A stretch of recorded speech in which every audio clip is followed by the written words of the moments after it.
Chapter 3.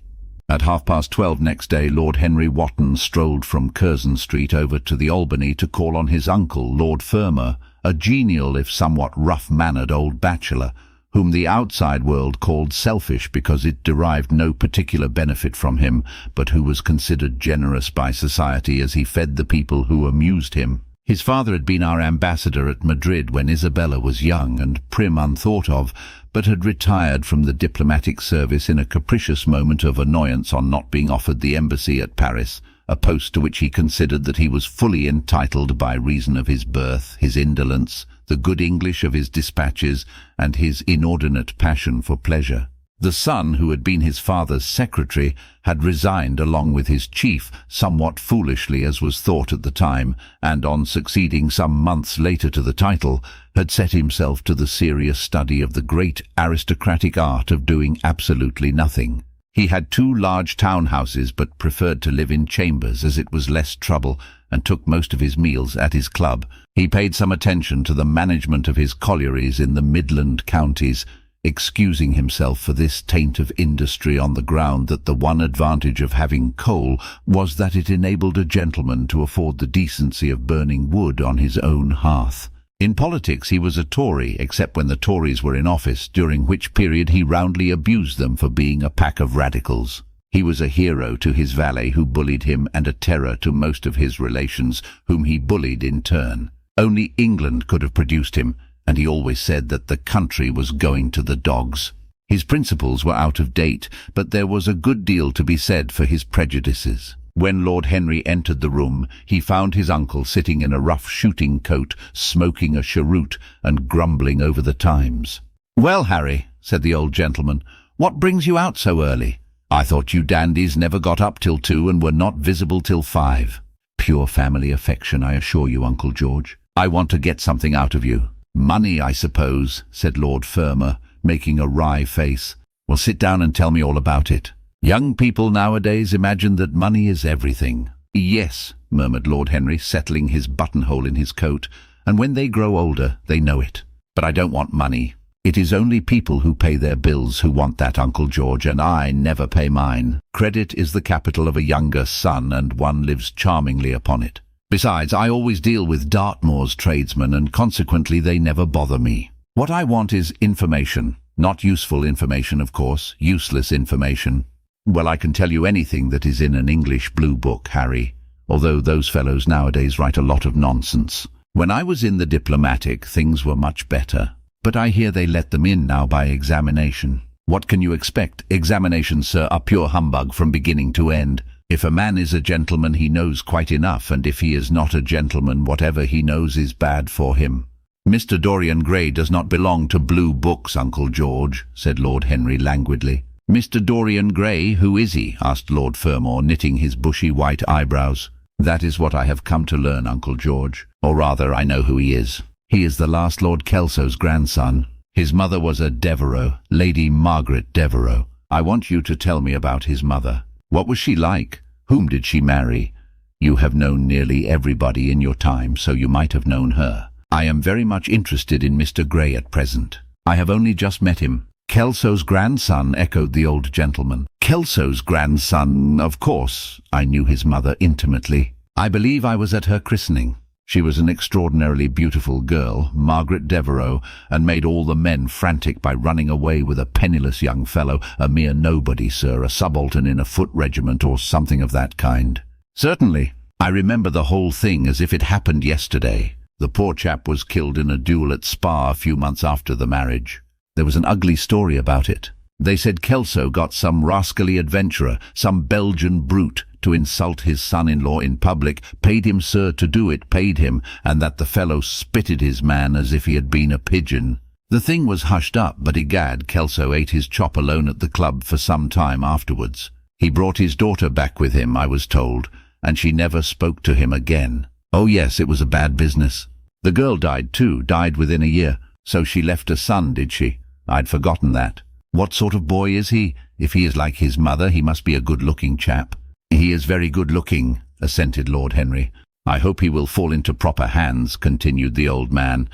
"He should have a pot of money waiting for him if Kelso did the right thing by him." His mother had money too. All the Selby property came to her through her grandfather.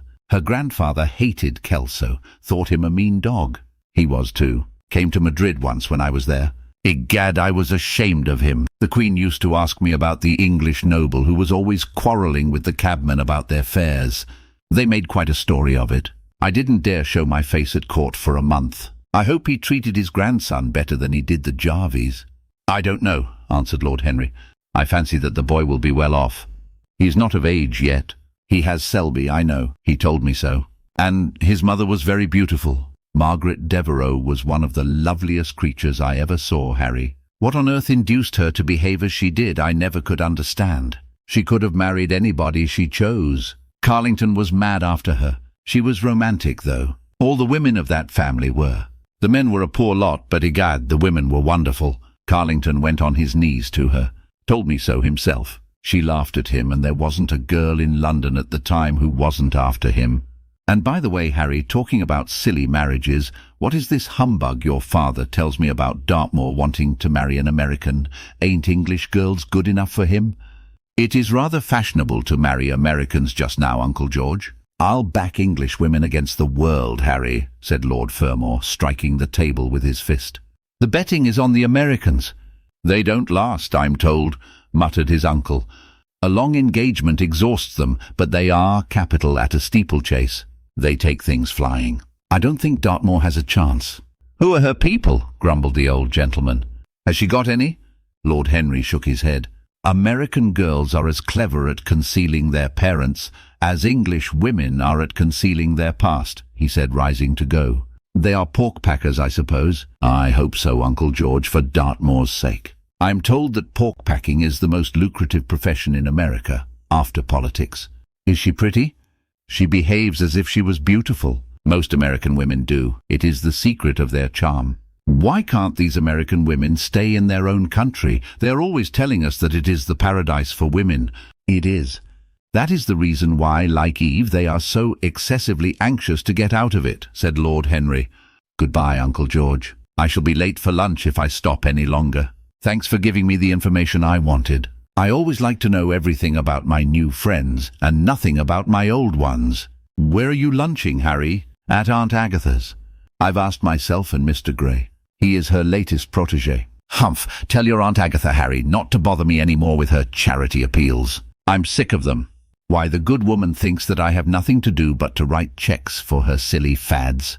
All right, Uncle George, I'll tell her, but it won't have any effect. Philanthropic people lose all sense of humanity. It is their distinguishing characteristic. The old gentleman growled approvingly and rang the bell for his servant. Lord Henry passed up the low arcade into Burlington Street and turned his steps in the direction of Berkeley Square. So that was the story of Dorian Gray's parentage.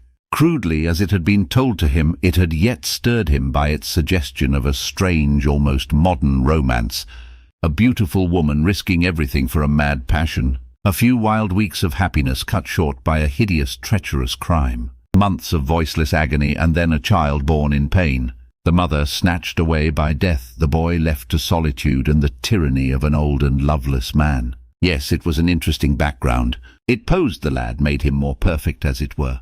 Behind every exquisite thing that existed, there was something tragic. Worlds had to be in travail that the meanest flower might blow. And how charming he had been at dinner the night before, as with startled eyes and lips parted in frightened pleasure, he had sat opposite to him at the club, the red candle shade staining to a richer rose the wakening wonder of his face. Talking to him was like playing upon an exquisite violin. He answered to every touch and thrill of the bow. There was something terribly enthralling in the exercise of influence. No other activity was like it. To project one's soul into some gracious form and let it tarry there for a moment. To hear one's own intellectual views echoed back to one with all the added music of passion and youth. To convey one's temperament into another as though it were a subtle fluid or a strange perfume. There was a real joy in that, perhaps the most satisfying joy left to us in an age so limited and vulgar as our own, an age grossly carnal in its pleasures and grossly common in its aims.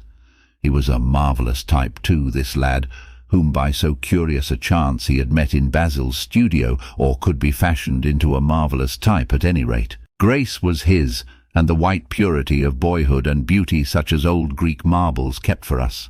There was nothing that one could not do with him. He could be made a titan or a toy. What a pity it was that such beauty was destined to fade. And Basil, from a psychological point of view, how interesting he was. The new manner in art, the fresh mode of looking at life, suggested so strangely by the merely visible presence of one who was unconscious of it all. The silent spirit that dwelt in dim woodland and walked unseen in open field, suddenly showing herself dryad-like and not afraid, because in his soul who sought for her there had been wakened that wonderful vision, to which alone are wonderful things revealed. The mere shapes and patterns of things becoming, as it were, refined, and gaining a kind of symbolical value, as though they were themselves patterns of some other and more perfect form, whose shadow they made real. How strange it all was. He remembered something like it in history. Was it not Plato, that artist in thought, who had first analyzed it? Was it not Buonarroti who had carved it in the coloured marbles of a sonnet sequence? But in our own century it was strange. Yes, he would try to be to Dorian Gray what, without knowing it, the lad was to the painter who had fashioned the wonderful portrait. He would seek to dominate him, had already indeed half done so. He would make that wonderful spirit his own. There was something fascinating in this son of love and death. Suddenly he stopped and glanced up at the houses. He found that he had passed his aunt some distance and, smiling to himself, turned back. When he entered the somewhat sombre hall, the butler told him that they had gone into lunch. He gave one of the footmen his hat and stick and passed into the dining-room.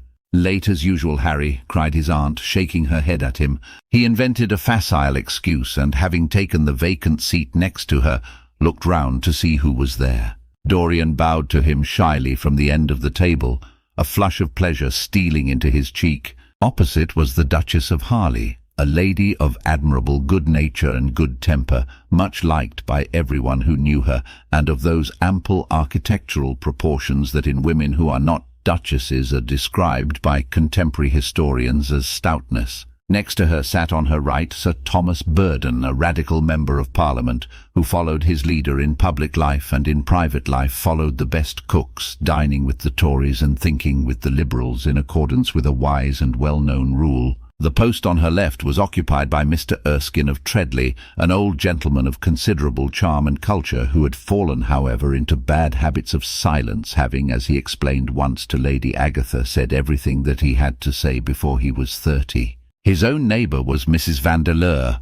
one of his aunt's oldest friends, a perfect saint amongst women, but so dreadfully dowdy that she reminded one of a badly bound hymn book. Fortunately for him, she had on the other side Lord Fordle, a most intelligent, middle-aged mediocrity, as bald as a ministerial statement in the House of Commons, with whom she was conversing in that intensely earnest manner which is the one unpardonable error, as he remarked once himself, that all really good people fall into, and from which none of them ever quite escape.